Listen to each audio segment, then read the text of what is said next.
Tengok, beras 1 kilo di Malaysia Rp7,95. Coba tuh.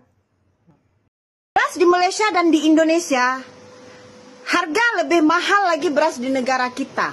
Beras super special tempatan RM26 10 kilo.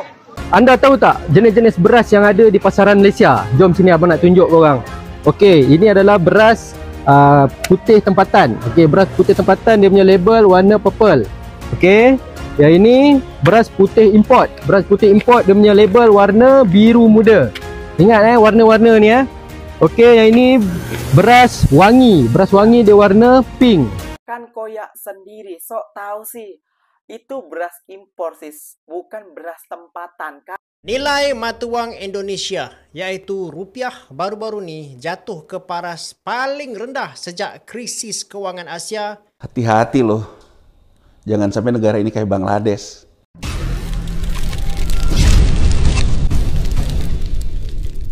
Assalamualaikum warahmatullahi wabarakatuh geng. Berjumpa lagi bersama saya Iki.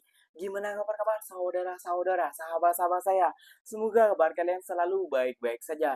Dilindungi oleh Allah Subhanahu wa taala, dijauhkan dari segala bala musibah dan diberi umur panjang. Amin ya rabbal alamin. Oke geng, seperti biasanya di video kali ini Ikinya akan ngereaction beberapa video yang telah di-tag maupun yang telah terjumpa di TikTok. Dan di video kali ini Ikinya akan ngereaction sebuah video yang orang Indonesia mungkin baru sampai Malaysia yang sok tahu tentang beras di Malaysia ini geng. Dia membandingkan beras Indonesia dan Malaysia. Katanya mahalan beras di Malaysia jauh katanya geng. 1 kilonya Rp30.000 atau tidak 10 ringgit. 10 ringgit Malaysia kayak gitu geng.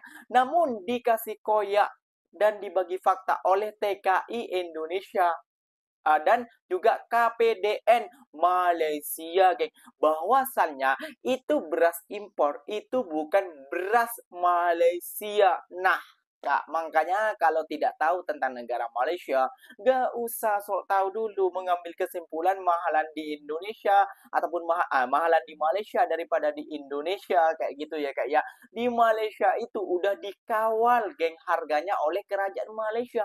Jadi setiap kedai itu tidak suka-suka untuk menaikkan harga, tidak seperti di negara kita Indonesia kayak gitu ya geng ya. Nah geng, buat kalian tentunya sudah penasaran kakak ini dibagi fakta dan dikasih koyak oleh TKI Malaysia seperti apa sih? Jom kita simak bersama-sama. Namun sebelum simak jangan lupa dulu dong geng, sokong channel ini dengan cara apa? Subscribe, like, comment, and share-nya. Apa-apa benda silahkan komen di bawah. Janji jangan bergaduh. Oke, kita simak dulu videonya. Let's go. Tengok, beras 1 kilo di Malaysia Itu beras enak itu. Rp7,95. Coba tuh. Tuh, Rp7,95. Berarti kalau dirupiahkan Indonesia sekitar 30.000. 1 kilo. Coba bagaimana kalau ini di Indonesia 16.000 aja daripada demo. Sedangkan di Malaysia 30.000 1 kilo beras. Ini Malaysia di Indonesia 16.000 daripada demo. Wangi, Malaysia mah 30.000 1 kilo. Gimana coba tuh? Nggak ada itu yang demo, nggak ada itu yang rusuh. Juga membanding. Tengok, beras 1 kilo di Malaysia. Hello sis, izin sis ya. Beras yang sis tunjukkan itu bukan beras lokal Malaysia. Itu beras impor. Beras impor memang mahal. Sebab saya pun makan juga beras impor ya. Ini 5 kilo harganya Rp34. Tapi kalau beras tempatan murah. 1 kilonya sekitar Rp3. Beras di Malaysia dan di Indonesia, harga lebih mahal lagi beras di negara kita. Benar. Dibandingkan beras di dalam negara Malaysia sis ya. Jadi kalau sis katakan beras di Malaysia harganya Rp7 setara hampir 30.000, itu salah sis ya. Itu yang sis tunjukkan bukan beras tempatan atau beras lokal, itu beras impor. Beras impor memang mahal. Ada lagi lebih mahal beras impor ya, sekitar Rp10 ke atas. Nah, kalau beras tempatannya sekitar Rp3 aja sekilo, murah. Dibandingkan dengan negara kita, harga beras lebih murah di Malaysia. Sebab saya sendiri tinggal di Malaysia. Ini adalah beras kami yang pack 3 kilo. Pack 3 kilo beras wangi kampung. Oh, ini beras wangi kampung, geng ya. Di belakang kami adalah ladang sawah padi wangi dan RT36. Sawah ini kami bekerjasama, ini antara sawah yang kami bekerjasama bersama FGV untuk tanam padi wangi iaitu MRT36.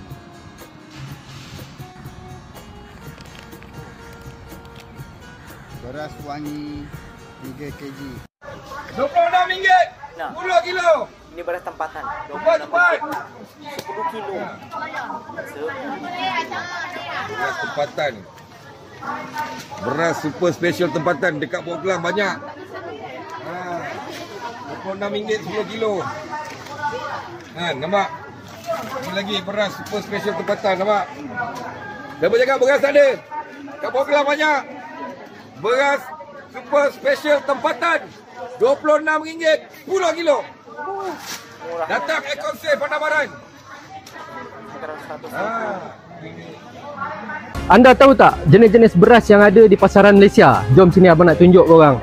Okey, ini adalah beras putih tempatan. Okey, beras putih tempatan, dia punya label warna purple. Okey, yang ini beras putih import. Beras putih import, dia punya label warna biru muda. Ingat warna-warna ni Okey, yang ini beras wangi. Beras wangi dia warna pink. Okey. Dekat sini warna orange ni adalah beras istimewa. Beras istimewa ni seperti beras mati dan sebagainya. Okey, untuk pengetahuan korang, beras putih tempatan adalah beras yang dikawal harganya oleh kerajaan, iaitu RM26 saja untuk 10 kilo. Okey, korang jangan risau, harga dia tak akan naik insya-Allah. Okey, kalau korang rasa video ni bermanfaat, sila follow, like, komen dan share. Nah sis, kan koyak sendiri, sok tahu sih. Itu beras impor sis, bukan beras tempatan. Kalau beras tempatan ya murahan di Malaysia daripada di Indonesia sis. Kan sudah koyak bila dibagi fakta oleh KPDN Malaysia. Kayak gitu ya geng ya. Itu kalau tak silap KPDN Malaysia, kalau silap mohon maaf, silakan tulis di kolom komentar. Kayak gitu ya geng ya. Jadi di Malaysia itu geng, bermacam-macam beras. Ada yang wangi, ada yang pulen, ada yang enak, ada yang panjang, ada yang pendek, ada yang bersih, ada yang mahal, ada juga yang murah. Kalau yang murah itu adalah beras tempatan yang paling murah kayak gitu ya geng ya. Mungkin itu tadi saja RM26 10 kilo. Jadi kalau 1 kilonya itu RM2.60. Jadi murahan di Malaysia lah daripada di negara kita geng, kayak gitu geng ya. Oke geng, ikinya akan lanjut nge-reaction video lagi geng. Wah, ini bukan dengan orang Malaysia, bukan dari orang mana, ini orang Indonesia sendiri ya geng ya. Yang menyamakan Indonesia akan sama seperti Bangladesh geng. Kenapa? Ya, karena kerusuhan di mana-mana dan kurs uang mata uang Indonesia turun terjun ke bawah geng. Ini apa namanya ya, ini sudah menggemparkan juga dunia, juga di berita mana-mana pun sudah ada juga geng. Waduh, kira-kira gimana nih nasib negara kita geng kalau seperti ini? Terparah sepanjang sejarah, dolar AS tembus 16.650, rupiah babak belur. Rupiah anjlok 0,52% ke 16.650 rupiah per USD, rekor terlemah dalam sejarah. Mata uang Asia mengalami kejatuhan besar di tengah melonjaknya dolar AS. Rupiah menjadi mata uang paling terpuruk. Pelemahan mata uang Asia ini dipicu oleh kembali kuatnya dolar AS. Indeks dolar pada hari ini ada di posisi 104,32 atau terkuat sejak 4 Maret 2025. Dolar AS menguat setelah Presiden Donald Trump bersikap lebih hati-hati dalam kebijakan tarif perdagangan. Trump memberi sinyal fleksibilitas tarif yang berlaku mulai 2 April dengan kemungkinan pengecualian bagi beberapa negara. Hal ini semakin memperkuat posisi dolar. Akankah rupiah mampu bangkit dalam waktu dekat? Nilai mata wang Indonesia iaitu rupiah baru-baru ni jatuh ke paras paling rendah sejak krisis kewangan Asia tahun 1998. Sekarang kadar tukarannya dah cecah sekitar rupiah 16,640 per US dollar dan ramai yang mula risau dengan keadaan ekonomi negara Indonesia. So, apa sebenarnya yang sedang berlaku ni? Ekonomi Indonesia sendiri sedang mengalami kelembapan. Kuasa beli rakyat menurun, keyakinan pengguna semakin lemah dan banyak pekerjaan formal mula berkurangan. Sebelum ni kita dikabarkan bahawa sebuah kilang tekstil yang sangat besar dekat Indonesia ni telah pun membuang pekerja lebih kurang dalam 60,000 orang. Pada masa yang sama, keadaan menjadi agak rumit apabila muncul spekulasi mengenai Menteri Kewangan Indonesia iaitu Sri Mulyani Indrawati yang dikatakan mungkin akan meletakkan jawatan. Walaupun perkara ini sudah pun dinafikan, tapi kita kena maklum bahawa beliau dianggap sebagai antara individu yang berjaya kekalkan kestabilan ekonomi Indonesia selama ni. Kalaulah dia berundur, maka dia boleh tambah lagi kerisauan di kalangan pasaran. Selain itu, kebimbangan mengenai campur tangan politik dalam dana kekayaan negara iaitu Danantara Indonesia juga membuatkan pelabur lebih berhati-hati buat masa ini. Akan tetapi, bukan semuanya berpunca daripada faktor dalaman negara Indonesia. Keadaan pasaran global juga sekarang ni tak menentu dengan Donald Trump yang kenakan tarif sana sini, tak tentu pasal lah.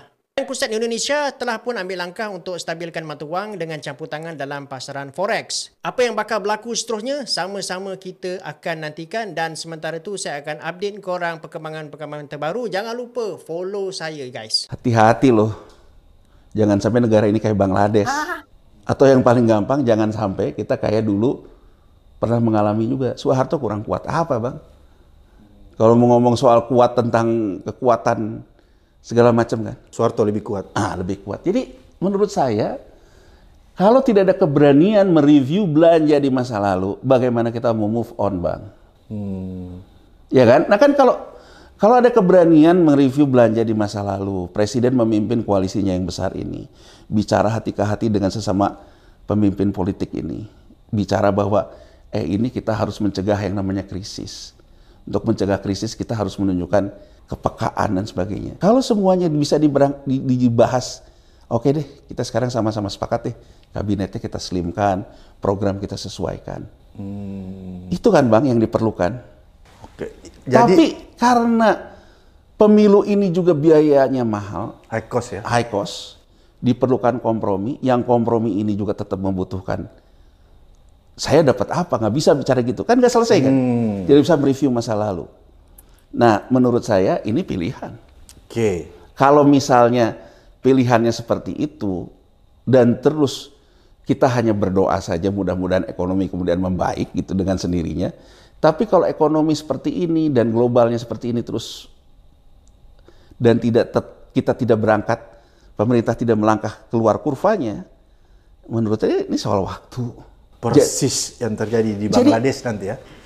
Lihatlah orang yang sekarang rame ini mahasiswa Indonesia gelap kayak kabur aja dulu kayak di medsos.